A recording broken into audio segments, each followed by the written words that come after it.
Observons quelqu'un qui fait une recherche sur Wikipédia. Mais c'est nul de faire ça! Wikipédia, c'est écrit par n'importe qui. C'est pas comme ça qu'on peut acquérir des véritables connaissances. Eh ben, c'est quoi en fait des véritables connaissances, hein? Bonne question. C'est quoi la connaissance? Ben, je sais pas, il y a qu'à chercher sur Wikipédia. L'approche classique définit la connaissance comme une croyance vraie et justifiée. Si je crois qu'il fait beau et que c'est vrai, il fait beau, ça suffit pas. Pour que ce soit une véritable connaissance, il faut que j'explique aussi pourquoi je crois qu'il fait beau. Parce que je suis sorti dehors et que j'ai bien regardé le ciel dans toutes les directions, par exemple. Bon, c'est la définition classique, mais voyons-la de plus près avec un autre exemple, celui de Martine, une jolie bergère. Oui, elle est vraiment jolie, mais ce n'est pas ce qui nous intéresse. Observons plutôt qu'elle-même observe ses moutons et les recompte. Elle pense qu'elle a 5 moutons dans son pré, c'est vrai. Et en plus, elle peut expliquer pourquoi elle le pense. C'est une croyance vraie et justifiée. Donc, d'après la définition classique, elle tient là une connaissance véritable.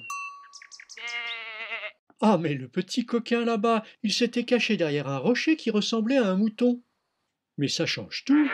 La croyance de Martine était bien vraie puisqu'il y a bien 5 moutons.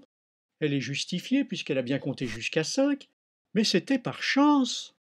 C'est embêtant pour la définition classique de la connaissance. La chance ne peut pas entrer en ligne de compte tout de même.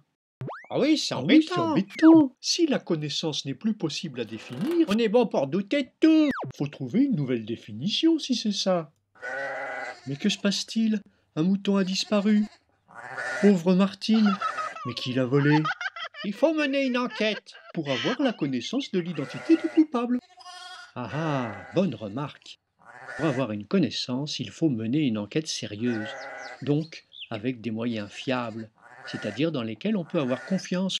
Oh, je sens qu'on est sur la piste d'une nouvelle définition de la connaissance, non? Et ben voilà, une croyance issue d'un processus fiable. Il faut noter ça dans Wikipédia. Merci, monsieur le berger, belle définition. Ah, au fait, vous n'auriez pas vu passer quelqu'un avec un mouton? Non? Ni vous, monsieur le chasseur? Pas de chance. Et Martine, au fait? Ah, je crois qu'elle téléphone à Jacqueline, sa sœur jumelle, qui est astronome. Quelle famille! Et Jacqueline, elle aussi, acquiert des connaissances, en utilisant des instruments et des méthodes fiables, justement, mais également des observations faites par d'autres personnes et des tas d'échanges avec encore d'autres gens. Cette notion d'échange, cette dimension sociale, c'est encore un autre aspect de la connaissance. Ça veut dire qu'on va encore changer de définition? Non, rassurez-vous. Ouf! On va juste évoquer l'épistémologie sociale, autrement dit, l'étude de la connaissance dans sa dimension sociale. Par exemple, la connaissance est-elle produite de manière fiable dans une communauté telle que celle de Wikipédia? Et moi je dis que la réponse est oui. Tu veux dire que c'est un processus fiable? Oui, parce que tout le monde vérifie. C'est comme demander l'avis de plein de gens. Là, tu fais de l'épistémologie sociale, non? Eh ben oui, c'est un peu ça. Et au fait, notre mouton. Oh, il s'était envolé. Tout va s'arranger alors, et on va pouvoir tirer la conclusion. D'abord, la définition ancienne de la connaissance comme croyance vraie et justifiée a pris en quelque sorte du plomb dans l'aile, et l'idée de croyance issue d'un processus fiable apparaît comme une meilleure définition, en ajoutant que ce processus fiable est très souvent fait d'échanges entre les humains. C'est ce qu'étudie l'épistémologie sociale. Oui, en fait, la fin n'a rien à voir avec le sujet, mais ça fait plaisir, non?